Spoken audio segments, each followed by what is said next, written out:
El Senado de la República dio un paso clave en la ejecución de la reforma al Poder Judicial tras aprobar las leyes secundarias propuestas ya por la presidenta Claudia Sheinbaum, en las que, entre otras cosas, se reglamenta el proceso para la elección de jueces, magistrados y ministros. La propuesta pasará a la Cámara de Diputados, donde Morena y sus aliados tienen una amplia mayoría, y antes del 16 de octubre regresará a la Cámara Alta, que deberá convocar a la elección extraordinaria. Se va a celebrar a mediados del próximo año. En tanto, será este sábado cuando el Senado celebre la insaculación de más de 800 cargos dentro del Poder Judicial. Le vamos a tener todo el detalle de este asunto y con esto comenzamos las noticias de la mañana.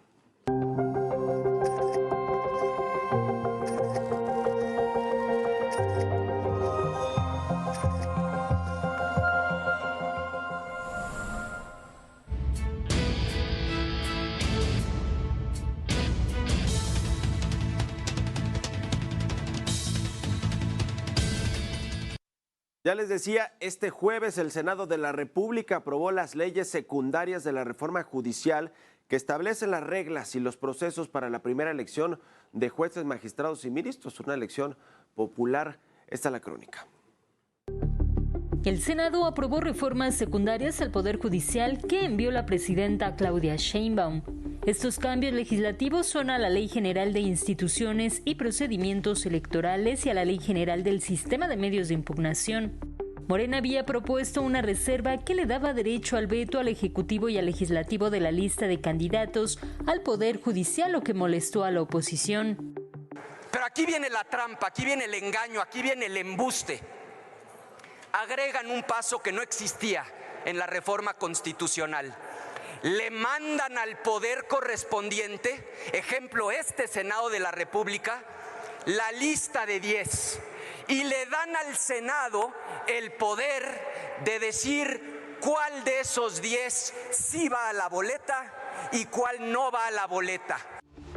Sin embargo, se retiró.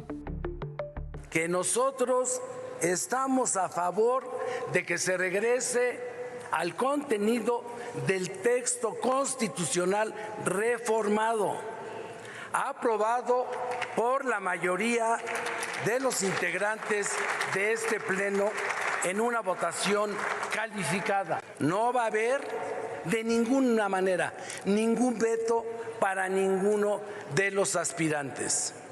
Reitero, la vocación que tiene nuestro movimiento es democrático. Se hizo el planteamiento en comisiones, pero después reflexionamos y se va a retirar. Las bancadas dieron sus posicionamientos en torno a estas modificaciones para la elección de juzgadores para el 2025. Morena y los aliados se pronunciaron a favor de los dictámenes, mientras que la oposición mantuvo su postura en contra al asegurar que esta reforma no soluciona los rezagos en materia de impartición de justicia en el país. Esta no es una reforma para mejorar la justicia. No mejora la justicia para las mujeres, para los niños, las niñas, los campesinos, las madres de las personas buscadoras. No mejora la justicia para nadie, pero ha quedado muy claro durante todo el proceso legislativo que eso es lo que menos les importa. El presidente de la mesa directiva del Senado, Gerardo Fernández Noroña, reveló que el Consejo de la Judicatura entregó la información sobre las vacantes para la elección de juzgadores en 2025. Además, se aprobó el método para la insaculación de los cargos que se someterán a voto el primer domingo de junio del 2025, correspondientes a magistrados de circuito y jueces de distrito. Verónica Macías, Heraldo Media Group. Y por lo pronto, la Cámara de Diputados instaló la Comisión de Justicia, que revisará las leyes secundarias y tendrá hasta el miércoles 10 de octubre para discutir y, en su caso, aprobar los dictámenes. Así lo comentó el diputado Julio César Moreno Rivera, presidente de la Comisión de Justicia. Estamos en espera de las minutas del Senado y una vez que lleguen vamos a marcar una ruta con los diputados y diputadas de los grupos parlamentarios que son parte de la Junta, en este caso de la Junta Directiva.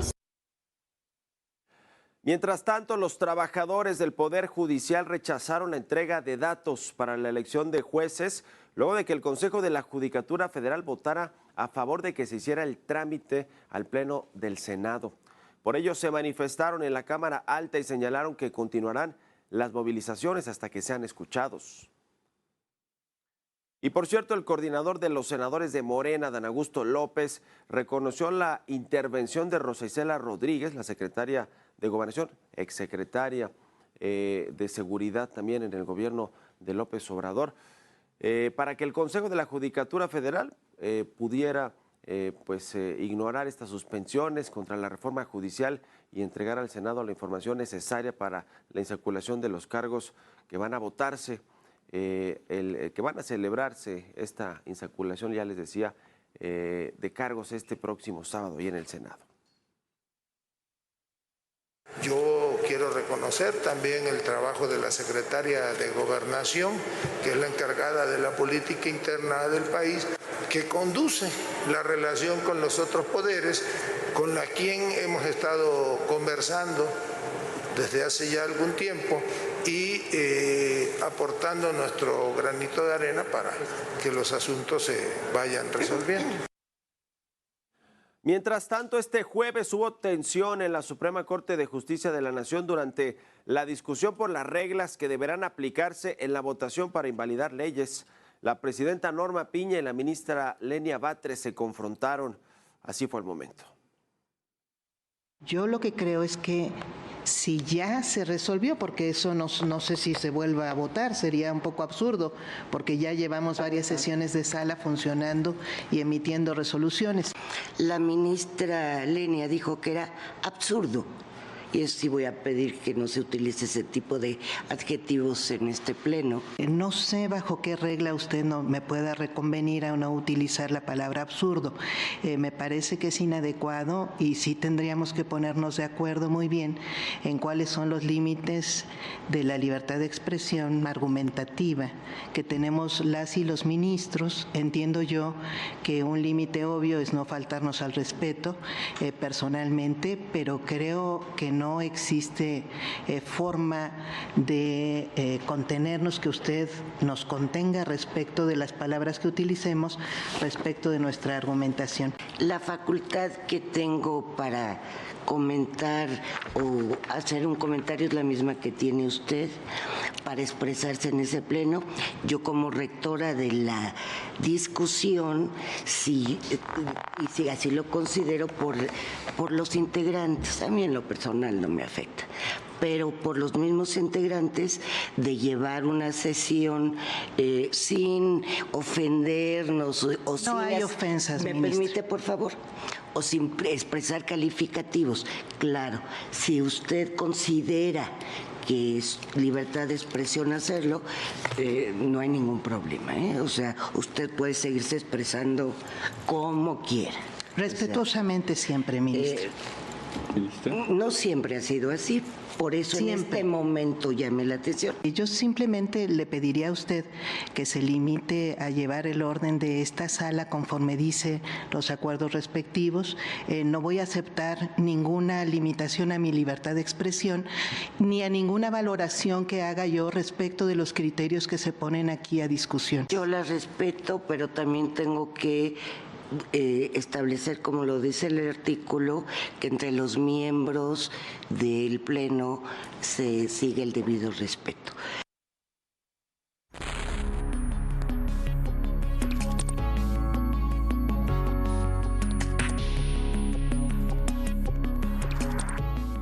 Pues siguen los problemas en el Poder Judicial. Los trabajadores, muchos de los trabajadores de este poder de la Unión no están de acuerdo con la reforma a el Poder Judicial, a todo el Poder Judicial, al Consejo de la Judicatura, que además expidió pues esta suspensión para todos los jueces que pues no hagan caso simplemente a lo que se aprobó en materia constitucional y en estas leyes secundarias donde pues está terminando de elaborarse la reglamentación para la implementación de esta reforma judicial y la votación, sobre todo, que es lo que costará más trabajo y es el corazón de esta reforma judicial, la votación de jueces, magistrados y ministros a mediados del próximo año.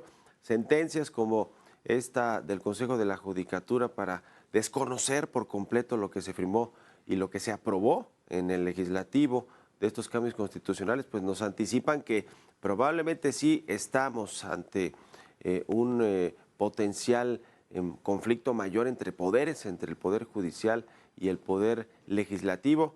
Por supuesto que ha hablado del tema Claudia Sheinbaum, titular del Poder Ejecutivo, apoyando los cambios que se enviaron en esta reforma constitucional, los cambios que hizo y que aprobó el Poder Legislativo. Y bueno, pues podría convertirse esto en una crisis constitucional precisamente entre los integrantes del Poder Judicial que desconocen la aprobación de esta reforma constitucional y pues los legisladores que buscan invalidar también prácticamente o invisibilizar a la Suprema Corte de Justicia en lo que tiene que ver con esta reforma judicial. En fin, siguen los problemas. Claudia Sheinbaum pues dice que no va a recibir a los trabajadores del Poder Judicial o a los ministros, que deben de ajustarse a lo que ya se aprobó en materia constitucional.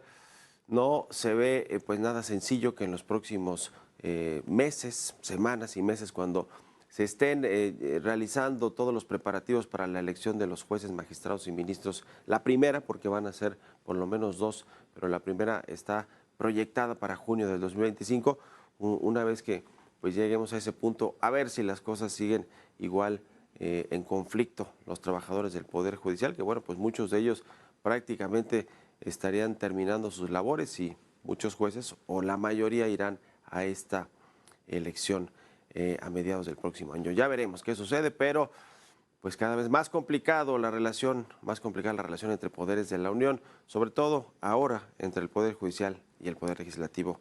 Veremos qué sucede en el corto plazo y cómo se van resolviendo estos problemas, porque pues quienes pierden finalmente son los ciudadanos, los mexicanos, en una lucha de poderes, en un choque frontal de poderes que puede generar una crisis constitucional, lo que no queremos que suceda.